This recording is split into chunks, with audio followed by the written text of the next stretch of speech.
Happy morning guys! Thank you Papa Jesus sa magandang panahon. Itutur ko kayo sa garden ng aking binan. Nakikigarden lang ako. Pero ito, mga tanim ko. Ito yung inano ko lang to propagate. Diba propagate na plants. Ang mahal-mahal nito dito. Ayan naman yung mga halaman na patapon ni binan. Sinisave ko, rescuer pa ng halaman. Pero yung iba, binili ko. Ito, binili ko yan. Sa ube. Yes, ito rin. Binili ko. Yan na mga maganda ang kulay niyan pag may bulaklak, kulay pink siya. Yan yung mga rescue na halaman, tinatanibinan, pero sinisave ko. Garden ng mga binan ko. Ito, regalo ni binan ko. 9 years ago, first wedding anniversary namin, ni asawa. Tinanim.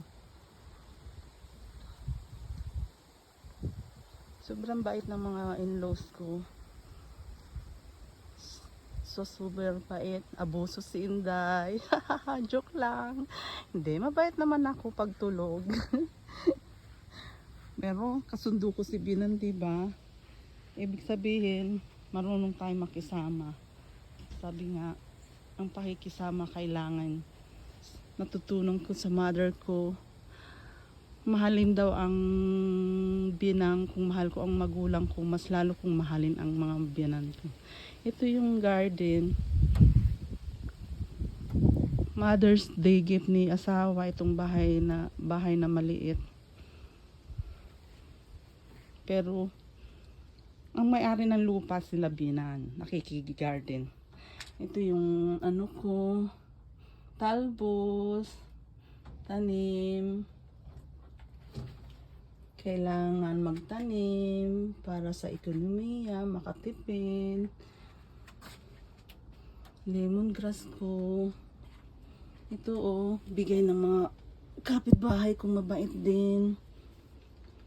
Chili, panibago na naman. Masipag mulaklak, mamunga.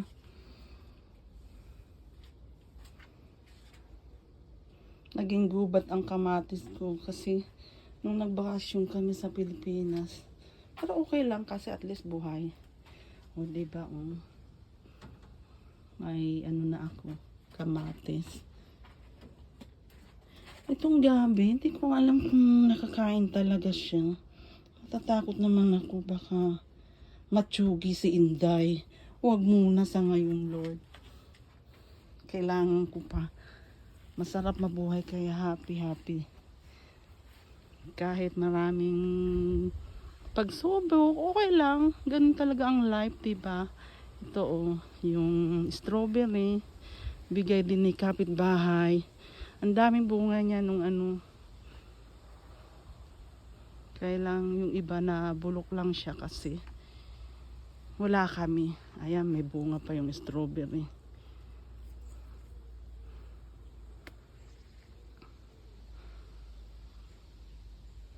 Ayan, strawberry ko. Pupunta tayo sa maliit na binan na lalaki. Ito ang ganda ng niya. Cucumber. Ang dami, ganda, nakakatuwa. Pag mga ganito natutuwa ako. Di ba? Nakakawala ng stress. Makita mo lang yung mga tanim mong ganito. Wow!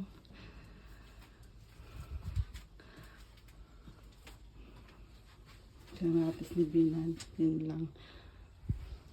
Ayan, Sa sobrang bait ng binang ko, kahit ayaw niya ng may ganyan kasi mamamatay yung grass. Pero, dahil laba ko na binan, ayan, binigyan ako ng place. Kanyang kalab ako ni binan. Lab ko naman din sila. Ganun lang yun. Give and take. Isang beses ko lang nagamit kasi sobrang lamig.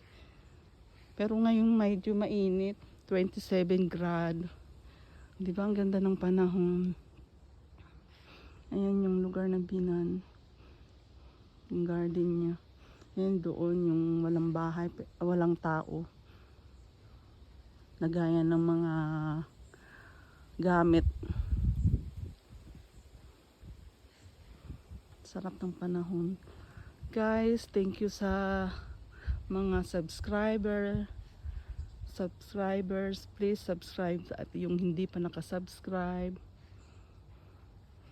Support. Thank you. Thank you for watching. God bless. Have a good day.